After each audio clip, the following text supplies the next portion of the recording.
Jalen Hurts is a playoff quarterback now. Jalen Hurts in his first year has proven his mettle. I'm going to get into a conversation here over the next couple minutes here on whether or not he can change one thing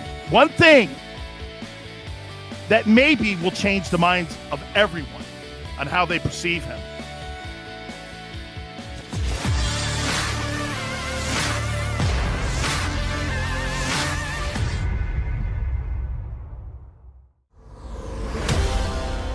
What a very interesting football Monday, right? Oh, okay, by the way, this just in as we start the show here on January 10th, okay? And we get ready for the postseason this week, okay? The Eagles won the divorce when it came to Carson Wentz. You guys are right. There is no mistaking about it, okay? What I saw Carson Wentz do over the weekend versus a 2-win Jacksonville Jaguar team, I don't give a shit if it's on Mars. You've got to win that ball game, son. When you're calling yourself a franchise quarterback, when the Indianapolis Colts trade you because they believe that you are a franchise quarterback, you have got to win games like that.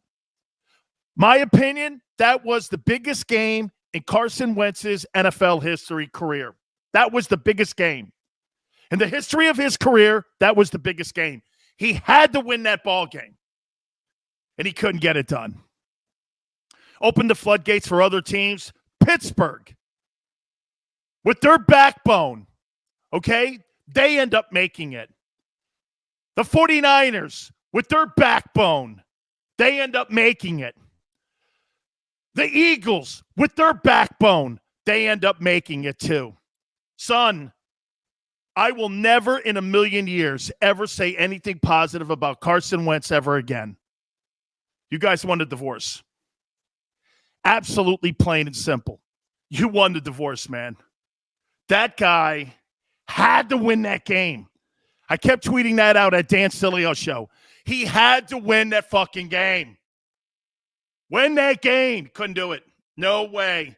If you're Indianapolis and you're Chris Ballard, the GM, and you're Irsay, you're Frank Reich, you're doing this, man. If we had Phillip Rivers, in my opinion, beats the Jaguars in Jacksonville. They win 11 ball games. All right, enough of that. We'll talk a little more about that. By the way, guys, you were right. Please do me a favor. Hit the like button. Sensational. Gary Cobb won't be with us in the first hour. He'll be with us in the second hour. There's a lot of people, obviously, talking about the Eagles. Look, I'm not going to get too much into the Eagles scenario, okay? Okay? I'm not going to get into that game because you guys sat your starters. A lot of 2s and 3s were playing in that game on Saturday night. So we're going to kind of like skip it across the top of a lake, and we're going to talk about Buccaneers and Eagles. We'll talk a little bit more about Jalen, about the 2021 regular season, a little more about Carson Wentz. By the way, one more time, guys. You guys won the argument. It was time to get off him. Jalen Hurts is a playoff quarterback now. Jalen Hurts in his first year has proven his mettle. I'm going to get into a conversation here over the next couple minutes here on whether or not he can change one thing that maybe will change the minds of everyone on how they perceive him. Okay, one more time, guys. Please do me a favor. Hit the like button. Look, I know you guys are posting now, but here, follow me here. Jalen Hurts has a game against the GOAT this weekend. He's going to be playing against Tom Brady. Wow. You get a chance to play against the greatest football player, arguably in the history of the National Football League. You get a chance to play versus the greatest quarterback and the most recognized quarterback, the most accomplished quarterback in NFL history. People in the media love to put these two together, right? Quarterback versus quarterback. We all know it's team versus team.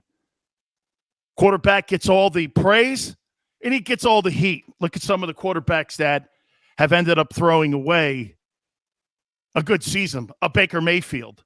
Justin Herbert failing in that Raider game. What is the one narrative, though, that Jalen Hurts has not been able to shake? What has been that one narrative?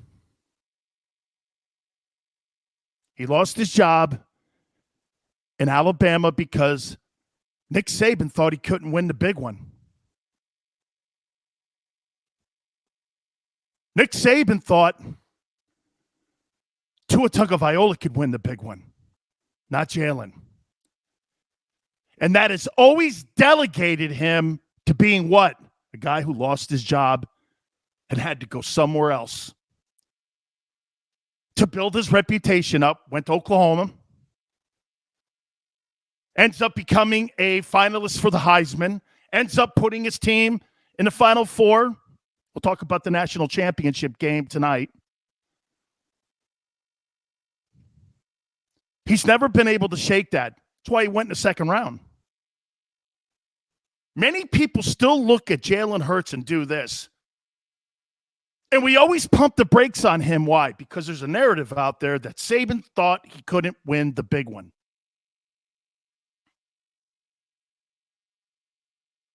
This week, he can change that. This week, Jalen Hurts can change a narrative that people have had about him since he was at Bama, that he couldn't win the big one. He is going to be evaluated more so, in my opinion, maybe outside of Aaron Rodgers. Rodgers can't lose another NFC championship game. Home field advantage, best record in the NFC. You can't let that go. You can't do that 3 years in a row and people not do this. Well, dude, I got it. You won one, but I mean, look at the other ones. You just absolutely laid an egg in. Jalen Hurts can change how people see him this week. You're playing against the GOAT. You're playing against the narrative. Eagle fans, Eagle organizational people like Howie Roseman, the owner, will look at you different come Sunday night, no matter what the result is. If you win, if you lose, if you put up a tremendous performance, if you lay an egg. If this guy beats Brady, you'll forget Alabama. You'll forget what happened to him there. You'll forget it. These are moments in people's careers where you change a narrative on how people see you, how people perceive you. You rarely get a mulligan. How many times have we labeled people, this guy's a rebounder? This guy here's just a shooter. Greg says he'll look at himself differently. That's proof he hasn't experienced yet. He will. Guys, when you start winning and you start having success, you look at yourself differently. You no longer look at yourself as Clark Kent. You see yourself as Superman. This is a fact. This is a week where you could change all that. All right, guys, I'm going to start. As you know, what we do is I got a whole boatload of stuff.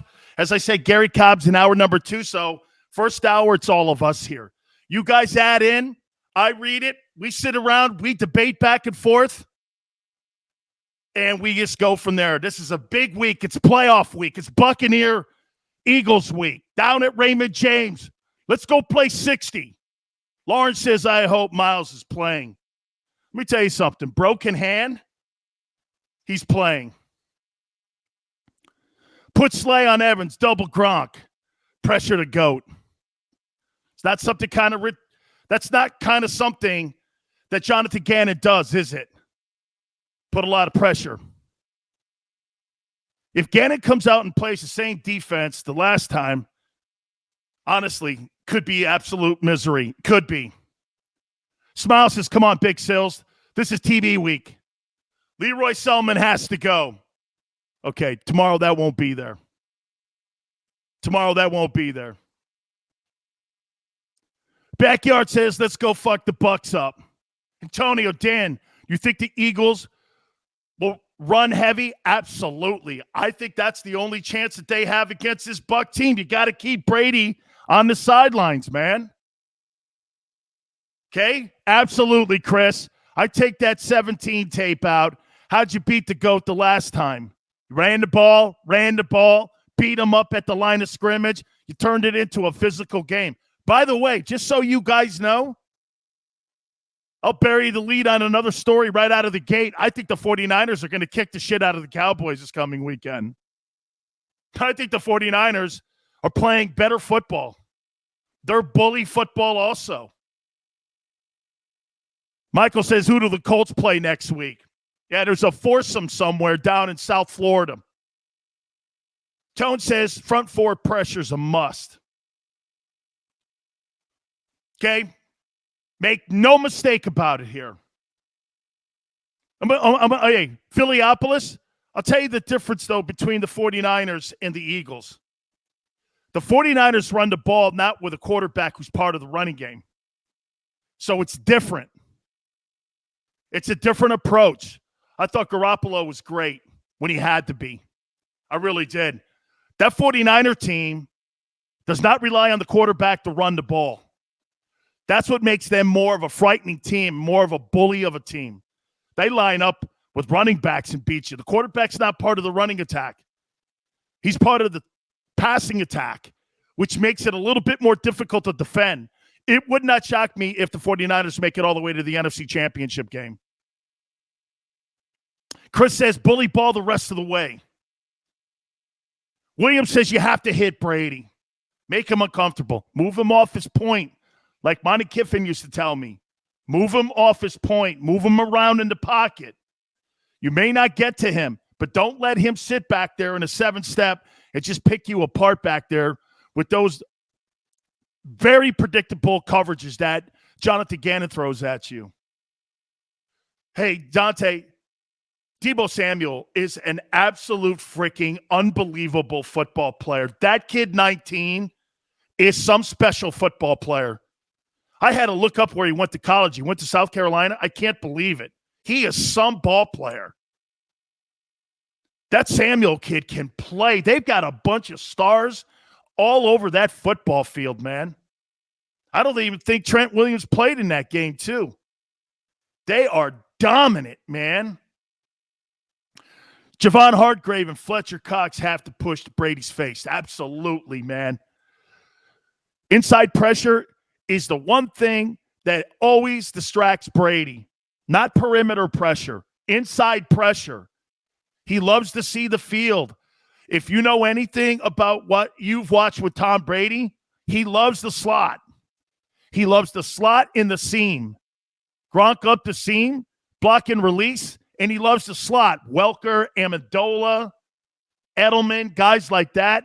He's not really a perimeter guy. They've kind of turned Mike Evans more into a possession wideout than, say, a deep threat. Goodwin was their deep threat.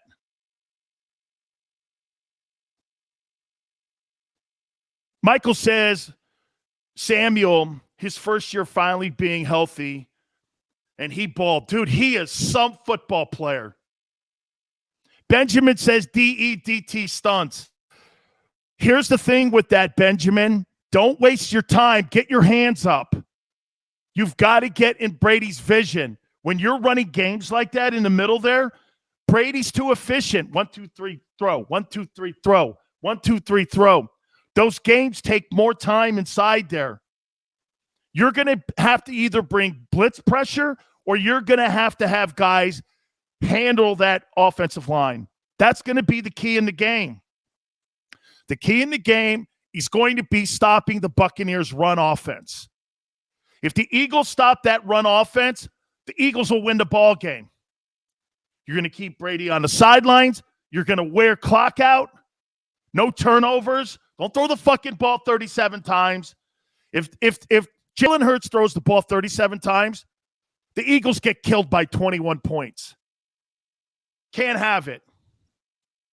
Greg says Eagle fans will flood that stadium. Oh, absolutely, bro.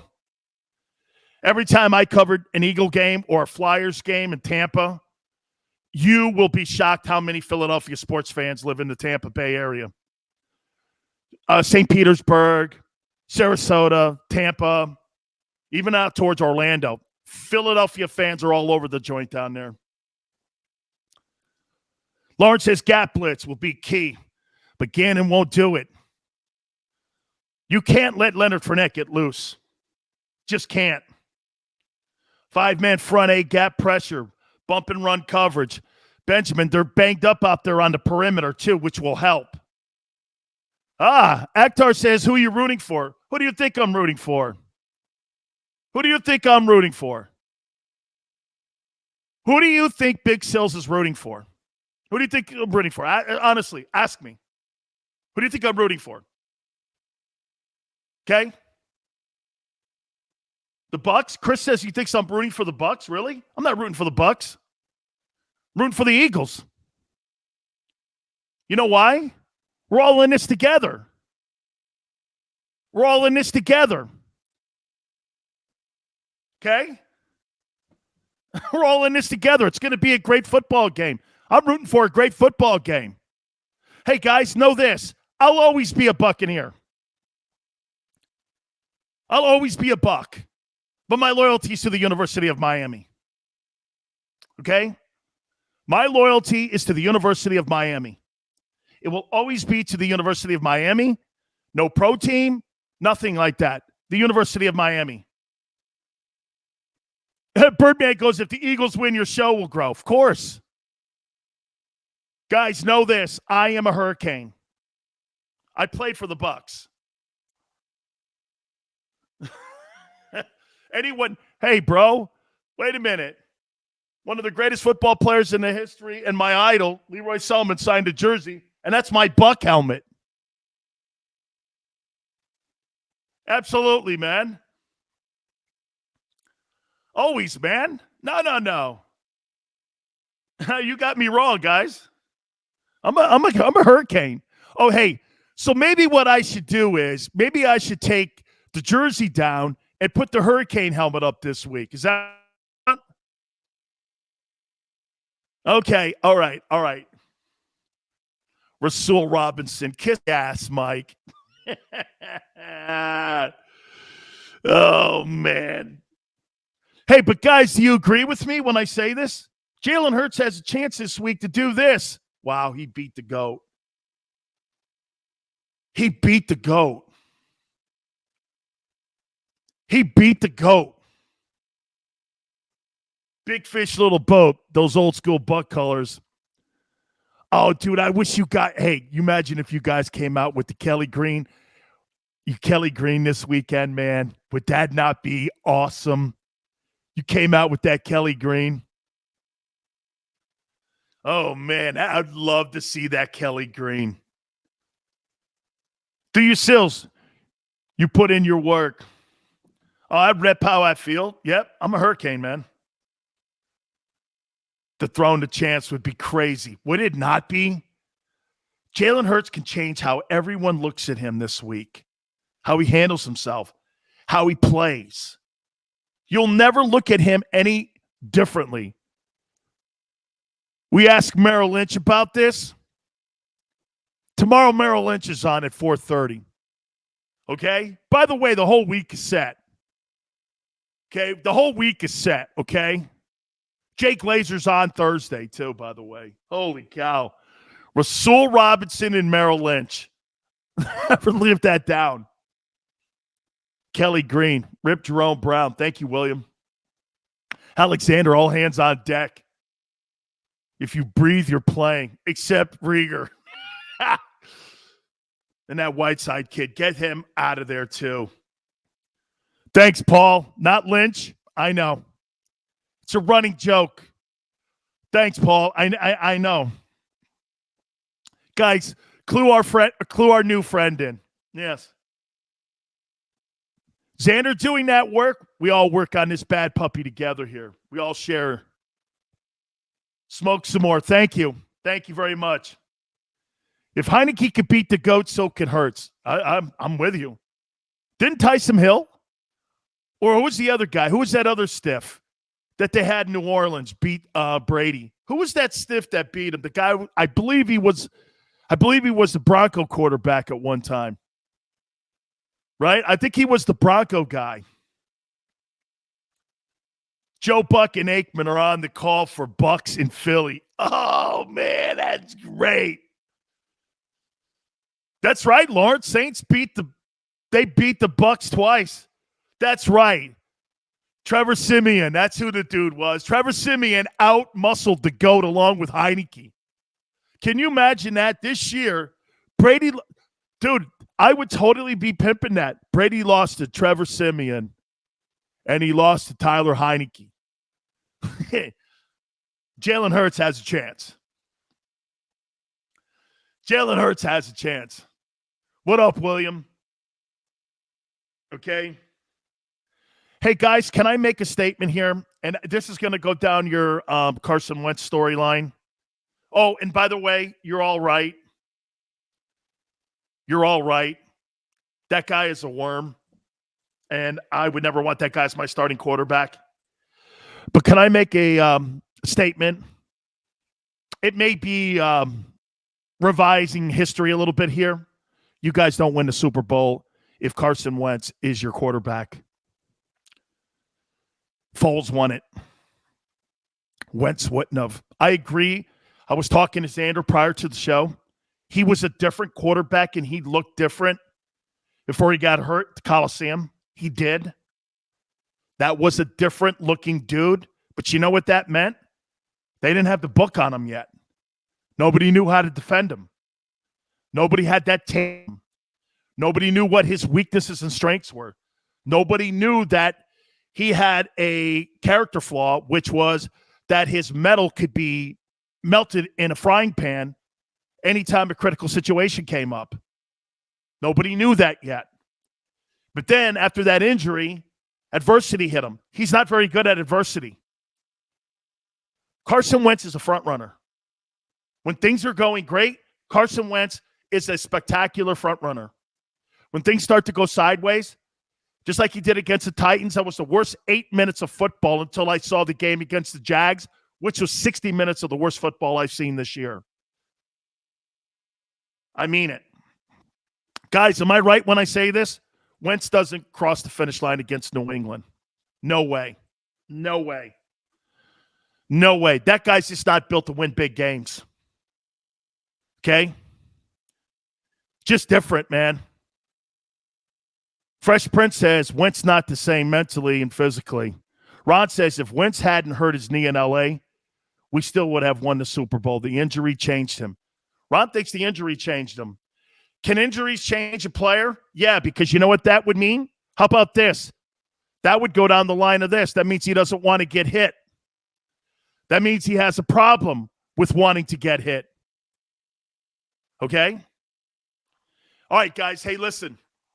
Because this week is going to be, without a doubt, one of the most intriguing weeks. We were supposed to get Gary in the second hour, but he's found time for us now.